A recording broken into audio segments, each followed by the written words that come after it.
Hola, soy el profesor Guillermo Gutiérrez del curso de literatura. Hoy día vamos a revisar las preguntas de la semana número 17 del ciclo 2017-2. Vamos a comenzar con esta pregunta. Recordemos que nuestro tema esta semana es la famosa generación de 50, un conjunto de literatos peruanos que va a empezar a publicar en la década de los 50, es decir, al mediodía del siglo XX. En la generación de 50 tenemos grandes poetas, dramaturgos y narradores.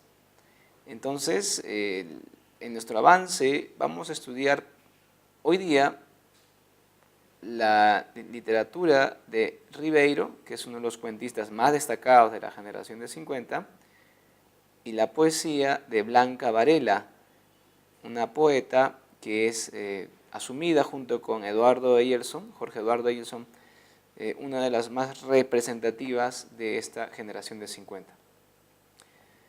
Bien, entonces leamos este fragmento. Este fragmento en la pregunta número 1 es del famoso cuento El niño de junto al cielo, un cuento que pertenece a otro de los narradores más destacados de esta generación, que es el famoso Enrique Congrains.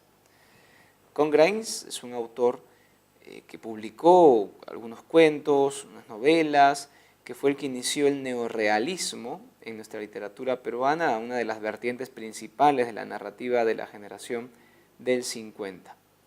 Este cuento, El niño de junto al cielo, nos narra la historia de Esteban. Esteban es el niño que llega de Tarma. ¿De dónde viene él? De Tarma. ¿Y a dónde se dirige? Llega pues a Lima. Tarma es una ciudad de provincia, queda en el centro del Perú. Lima pues es la ciudad capital. En la generación de 50 en la narrativa se preocupa mucho por el tema del crecimiento urbano que sufre Lima durante la década de los 50. Justamente coincidiendo con el ochenio de Odría. Este crecimiento urbano es estudiado mediante los cuentos de esta generación. Estos cuentos tienen como tema pues el marginal provinciano en la urbe limeña y también el tema de las clases medias que ven cómo evoluciona la ciudad. ¿Está bien? Revisemos el fragmento entonces de esta historia de Esteban, un niño que llega de Tarma con muchas ilusiones a Lima, va a vivir en el Cerro San Cosme, o Cerro El Pino, estos cerros que están junto al Mercado Central. Y de allí va a bajar a conocer el Mercado Central, a conocer la ciudad de Lima, y va a conocer a un niño limeño llamado Pedro. Leamos el fragmento. Sí, se aturdió y no supo cómo explicar que vivía en el cerro y que estaba en viaje de exploración a través de la bestia de 1.000.000 de cabezas. ¿Del Agustino? Sí, de ahí, exclamó sonriendo. Ese era el nombre y ahora lo recordaba. Desde hacía meses, cuando se enteró de la decisión de su tío de venir a radicarse a Lima, venía averiguando cosas de la ciudad. Fue así que supo que Lima era muy grande, demasiado grande. Los días corrieron y después de muchas semanas llegó la carta que ordenaba partir. Lima, el cerro del Agustino, Esteban, pero él no lo llamaba así. Ese lugar tenía otro nombre. La choza que su tío había levantado quedaba en el barrio de junto al cielo y Esteban era el único que lo sabía. Bien, en este diálogo encontramos a Esteban conversando con Pedro, con ese niño limeño, y Esteban recuerda el lugar donde vive, que es una calle que cruza pues la parte de la cima de un cerro en el Agustino. Este barrio se llama de junto al cielo, por eso el cuento es El niño de junto al cielo. Y la bestia del 1.000.000 de cabezas, un tema interesante, es como denomina Congrains a la ciudad de Lima. Recordemos que estos autores de la generación de 50, donde están pues Carlos Eduardo Zavaleta, Enrique Congrains, también está el mismo Julio Ramón Ribeiro, estos autores tienen una visión crítica de Lima. En el caso de Congrains aparece como la bestia de 1.000.000 de cabezas. Ribeiro le hace aparecer como la inmensa mandíbula en el famoso cuento Los gallinazos sin plumas. Bien, ¿qué nos preguntan sobre este fragmento? ¿Qué característica de la narrativa de la generación de 50 se evidencia? Revisemos. Aborda el tema del proceso de modernización de las zonas periféricas de la capital. Lo que se moderniza son las zonas de clases medias. Las zonas periféricas, los barrios nuevos que se forman a partir de la invasión más que urbanización, no se van a modernizar. Son lugares donde la gente vive precariamente. Esa es la realidad que expone sobre todo Zavaleta, sobre todo Congrains y más Ribeiro, ¿está bien? Así que no va esta característica. Muestra un enfoque crítico hacia el migrante andino y la sobrepoblación. El enfoque crítico se da hacia la ciudad de Lima, que colapsa. El migrante andino es un personaje dentro de esta ciudad colapsada y la sobrepoblación es una realidad, no tanto criticada, sino expuesta. ¿Está bien? Enfatiza la temática de la marginalidad dentro de la vertiente fantástica. Bueno, la narrativa del 50 estrictamente tiene tres vertientes. Una vertiente, la importante, la más famosa, la neorrealista. Hay un neorrealismo. Tenemos también la vertiente neoindigenista. Y tenemos también la vertiente fantástica, que es la minoritaria. La fantástica es utilizada en algunos cuentos por Ribeiro, y sobre todo por Luis Loaiza en el famoso volumen El Avaro, pero el neorrealismo y neoindigenismo son mucho más importantes. El neorrealismo sobre todo con Ribeiro y Congrains, y el neoindigenista con Zavaleta, y también con Eleodoro Vargas Vicuña. Entonces, entre Eleodoro Vargas Vicuña y Carlos Eduardo Zavaleta encontramos a los autores neoindigenistas. La pregunta nos dice: enfatiza la temática de la marginalidad dentro de la vertiente fantástica. La vertiente fantástica no se acerca a la realidad ni a lo urbano. La marginalidad es tratada desde el neorrealismo principalmente, y también el neoindigenismo en las ciudades de provincia. O bueno, ambientar las historias en las ciudades de provincia, así que no va. Retrata el espacio urbano, eso es prioritario, y proyecta la visión de los barrios marginales. Eso es correcto. Esta sería la clave. Leámosla ahí por si acaso. Describe la imagen de la ciudad moderna y la frustración de sujetos criollos. Se frustran los sujetos marginales provincianos, no los criollos. La respuesta es D. Bien, jóvenes, entonces nos están pidiendo, en relación a la verdad o falsedad de los siguientes enunciados sobre el contexto y las características de la narrativa del 50, marque la alternativa que contiene la secuencia correcta. Primera, el migrante provinciano asume el protagonismo. Bien, revisemos. ¿Quiénes son los grandes protagonistas de los cuentos? Bueno, y lo menciono ahora que el cuento es la forma principal de expresión de la narrativa del 50. La novela también aparece, pero no es tan destacado. El cuento, sin lugar a dudas, se convierte en la forma más representativa de la narrativa del 50. Entonces en los cuentos, también en las novelas, ¿no es cierto? ¿Quién es el protagonista?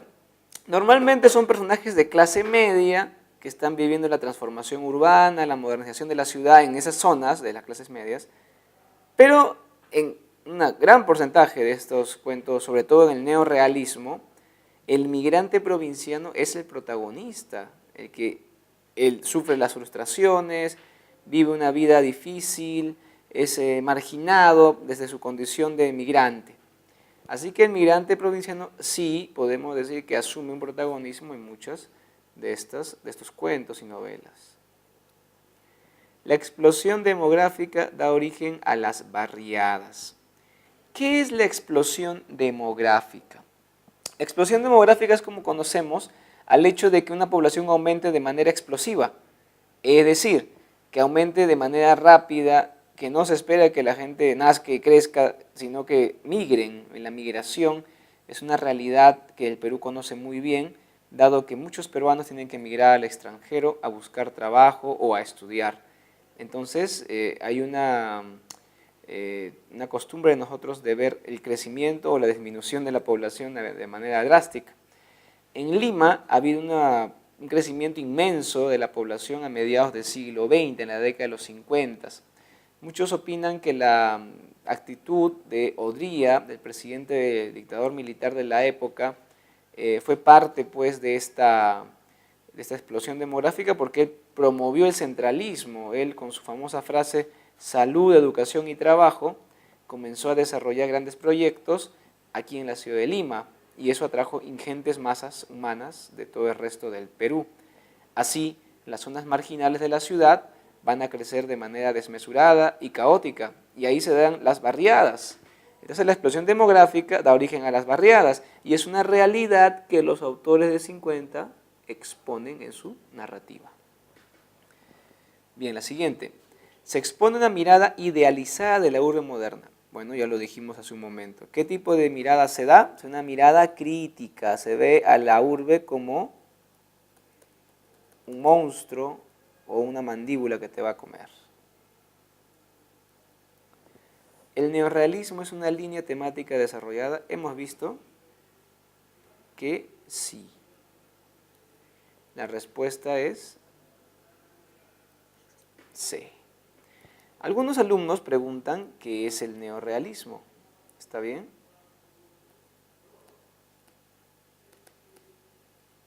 El neorrealismo es una vertiente de la generación de 50, de la narrativa, que expone el realismo, es decir, como que hace otra vez que el siglo XIX aparezca de nuevo la característica de la búsqueda de la verosimilitud, la objetividad, pero a este realismo del siglo XIX le cambiamos algo.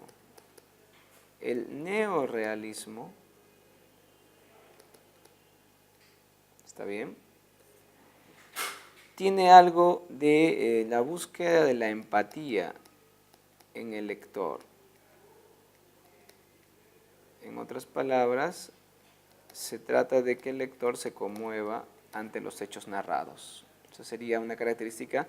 En cambio, el realismo no, el realismo es objetivo, muy objetivo, impersonal. No busca de manera expresa esta empatía hacia lo narrado. Atención alumnos, ahora vamos con la pregunta número 3. Esta pregunta es sobre la narrativa del mayor cuentista peruano, el destacado Julio Ramón Ribeiro. En la narrativa de Ribeiro aparece un narrador, el cual manifiesta una actitud escéptica debido al...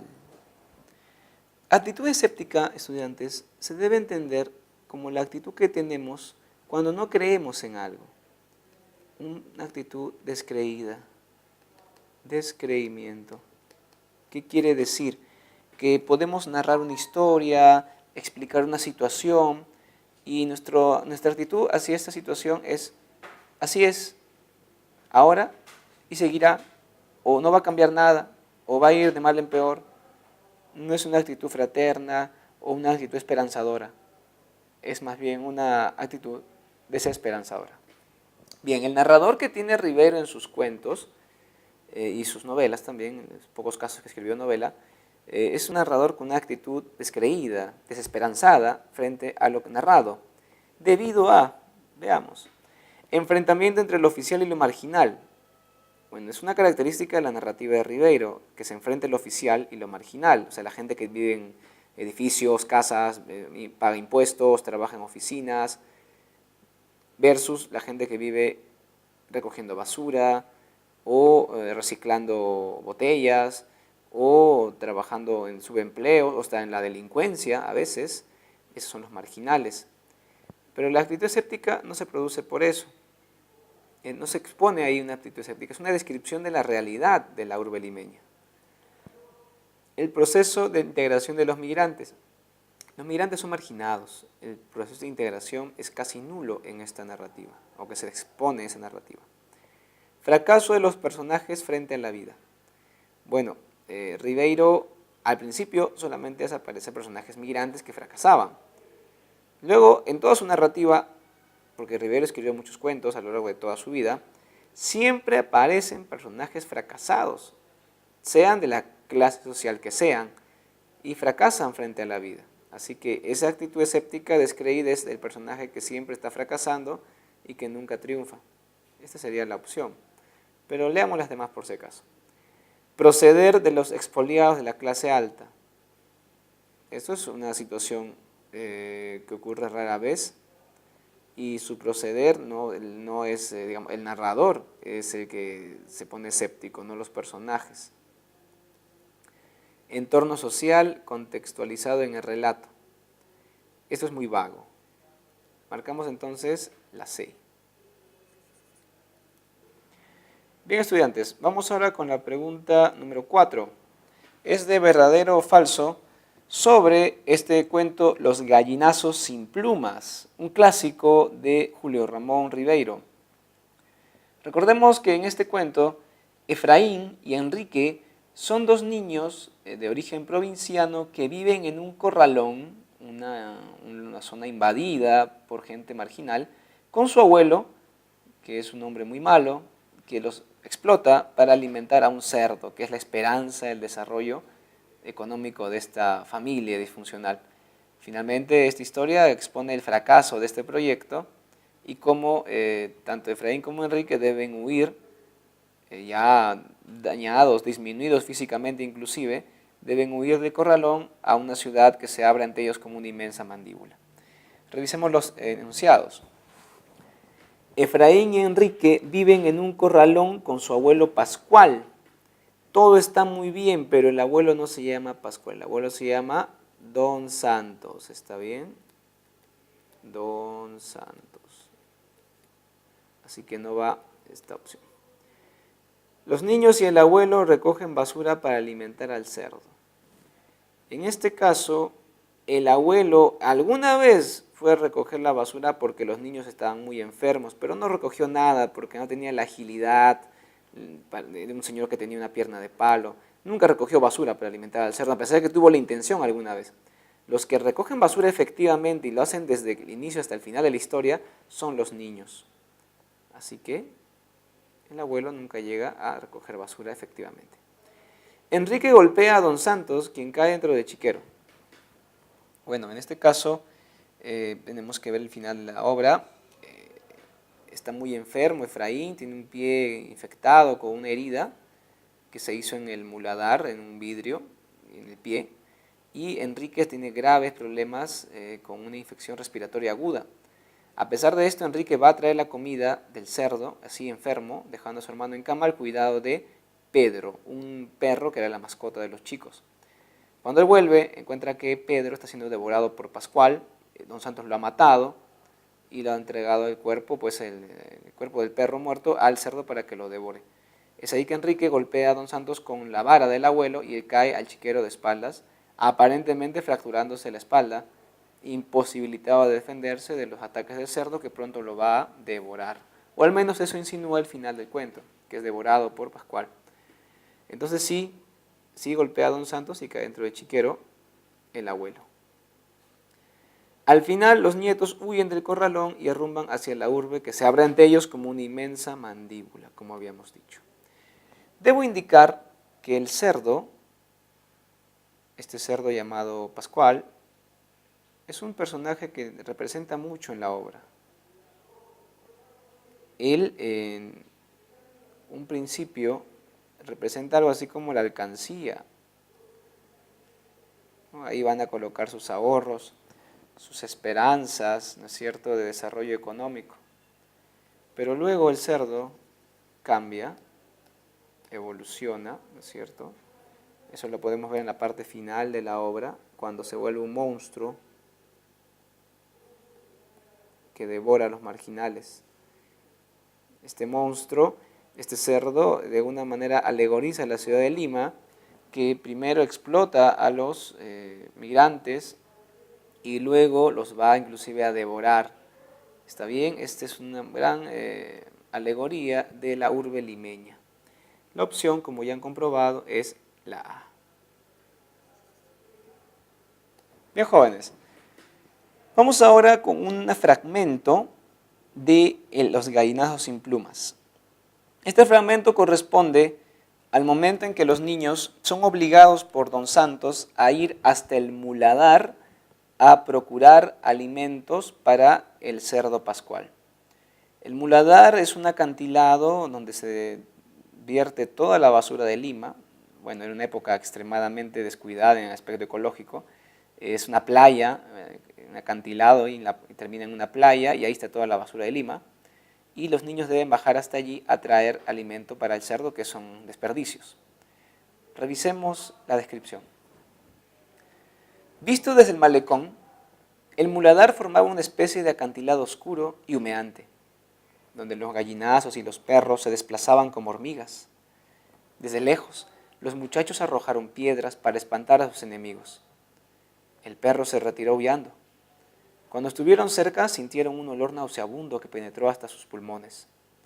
Los pies se le hundían en un alto de plumas, de excrementos, de materia descompuestas o quemadas. Enterrando las manos, comenzaron la exploración. A veces, bajo un periódico amarillento, descubrían una carroña devorada a medias. En los acantilados próximos, los gallinazos espiaban impacientes y algunos se acercaban saltando de piedra en piedra, como si quisieran acorralarlos.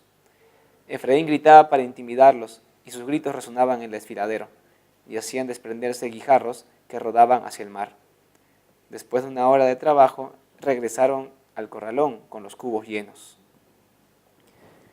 En relación a la cita de los gallinazos sin plumas de Julio Ramón Ribeiro, ¿qué interpretación se puede colegir? Iremos de la E hacia la A. La cancelación de la esperanza social por desarrollar un trabajo inadecuado. Esto es muy vago. Si está bien, es un trabajo inadecuado para niños, pero no se queda expreso en este fragmento, la esperanza social, que no es un tema que aparezca tampoco en la obra. La degradación de la dignidad del hombre al incorporarse a la cultura oficial. Estos niños son marginales y viven en una vida al margen de la sociedad oficial. La metáfora de los basurales como una posibilidad de desarrollo económico. La metáfora o alegoría es el cerdo pascual, que es la esperanza de desarrollo económico.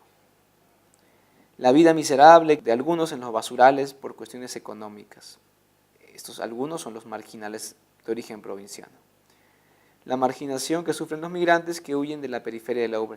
No huyen, ellos viven en esa periferia. La respuesta es con B de beso. Bien, jóvenes, hemos llegado a las preguntas correspondientes a la poesía de Blanca Varela. Blanca Varela es la única mujer que escribió poesía y fue reconocida por ello dentro de la generación de 50. A pesar de ser la única chica del grupo, es probablemente la más destacada de todos los poetas de la generación. Ella se casó muy joven con Fernando de Cislo, este famoso pintor que falleció hace poco tiempo. Ella provenía de una familia de artistas, de intelectuales, estudió en San Marcos literatura y luego se casa con Cislo. Ella viaja a Europa con su esposo y allí conoce a Octavio Paz, que se convirtió en su descubridor literario de alguna manera, que prácticamente la obligó a publicar su primer poemario, Ese puerto existe, y le hizo el prólogo a este libro, el gran Octavio Paz, Premio Nobel mexicano, Premio Nobel Literatura de 1990. Bueno, acá en Perú ya Sebastián Salazar Bondi, uno de los líderes de la generación de 50, ya le había dicho a Blanca que era una gran poeta, pero ella no lo creía. Muy humilde siempre, hasta cuando estaba ya consagrada, siempre mantuvo un perfil bajo en sus apariciones públicas. Veamos un poco de su poesía. Respecto a los versos citados del poema Canto Villano, de Blanca Varela, marca la alternativa que contiene la afirmación correcta. Leamos el poema. Este hambre propio existe. Es la gana del alma que es el cuerpo. Es la rosa de grasa que envejece en su cielo de carne.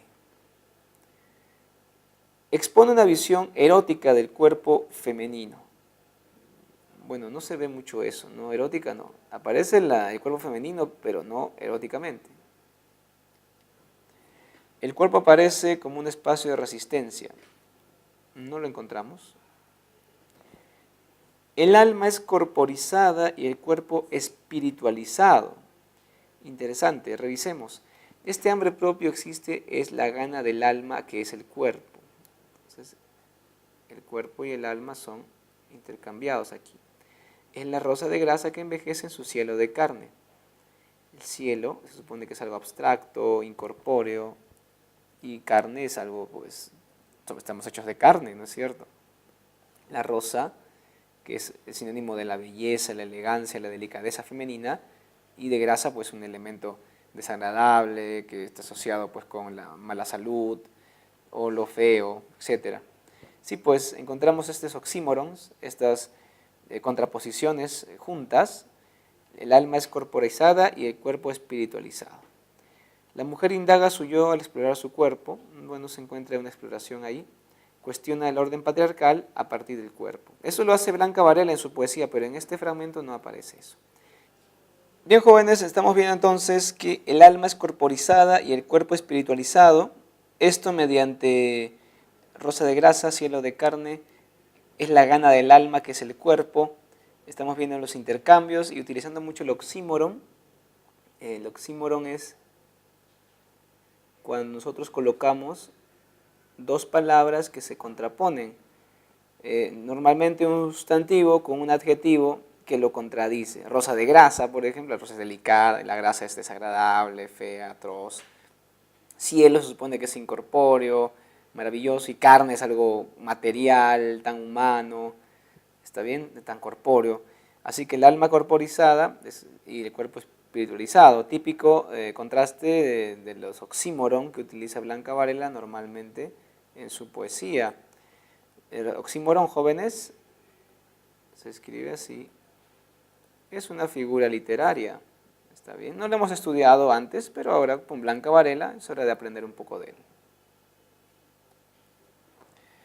Bien, estudiantes, llegamos a la penúltima pregunta. Estas ya, las últimas son sobre Blanca Varela.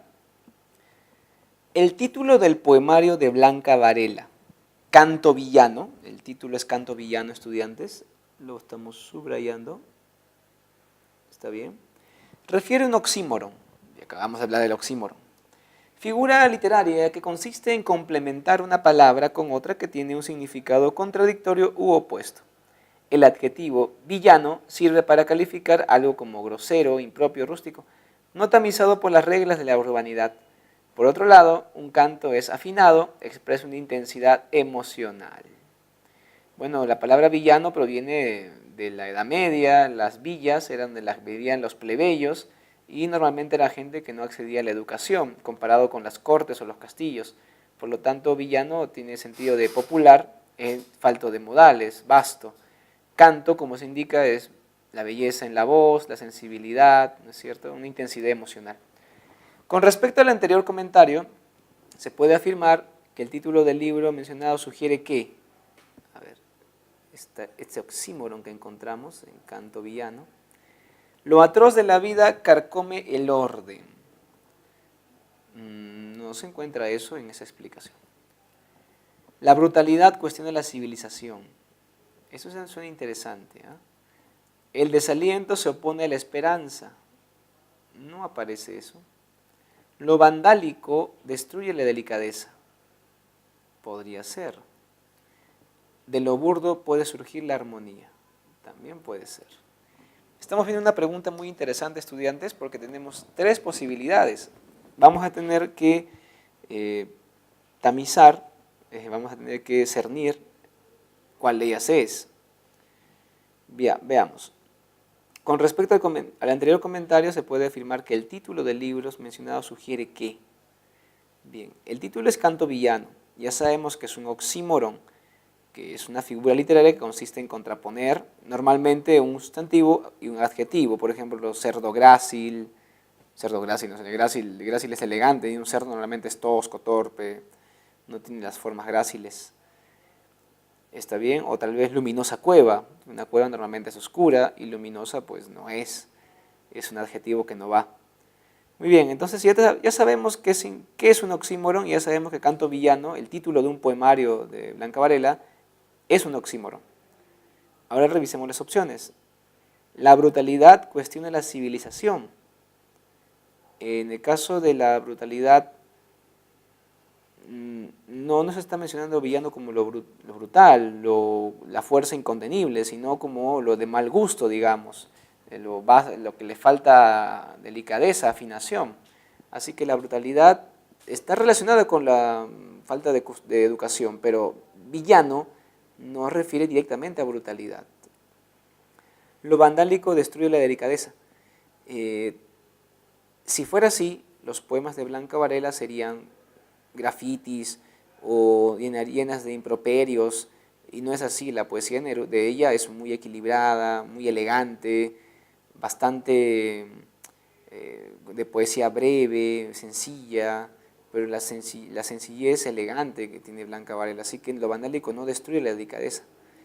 En cambio, de lo burdo, o sea, de lo vasto, lo maleducado, lo falto de modales, puede surgir una armonía, porque canto y villano están en una armonía.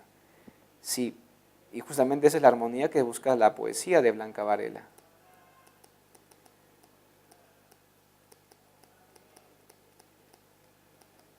Marcamos la E.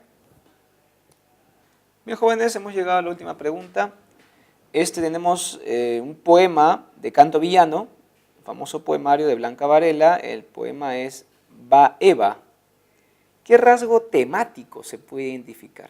Si nos hablan de lo temático, jóvenes, se refieren al contenido, no se refieren a qué tipo de verso o cuántos versos tiene, cuánto mide el verso, si tiene rima. Eso no, eso es forma, eso es estilo. Acá nos preguntan sobre el tema, ¿está bien? Vamos a revisar el poema ahora. Va Eva, animal de sal, si vuelves la cabeza en tu cuerpo, te convertirás y tendrás nombre, y la palabra reptando será tu huella. Este poema tan interesante hace una alusión a la Biblia. Reptando, recuerden a la serpiente que tentó a Eva. ¿Está bien? Y habla de la huella como algo trascendente, lo que trasciende de la primera mujer. ¿Qué rasgo temático se puede identificar? La exaltación e idealización de la individualidad femenina. ¿No? Que se habla de Eva, que es como un exponente de todas las mujeres, no habría individualización, ¿cierto? El sometimiento de la mujer a las severas leyes patriarcales. No se menciona eso, no al menos de manera directa. La primacía de la historia bíblica sobre los hechos cotidianos, ¿no?